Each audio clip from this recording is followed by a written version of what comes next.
This is the Lone Creator YouTube. We hope this video helps. Open Notion and create a new workspace for your tasks and projects. Add one database page and choose table, board, or list view depending on preference. Create properties like due date, priority, status, and estimated time in minutes. Set select options for priority such as low, medium, high, and urgent. Use templates to add recurring task structures in under 5 minutes each. Invite collaborators and set permissions for editing, commenting, or viewing only. Name the database tasks so you can find it quickly in search. Create views for today, upcoming, and backlog using filters on due date. Sort by priority descending, then by due date ascending for clear work order. Use status property with values to do, in progress, blocked, and done. Build a recurring task template to auto-populate fields and set reminders easily.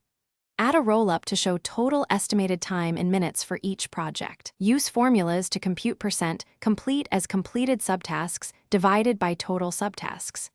Link related pages to gather meeting notes, files, and outcomes in one place. Use daily review with the Today view for 10 minutes each morning. Batch similar tasks and use focus mode to reduce context switching. Archive completed tasks older than 30 days into an archive database automatically.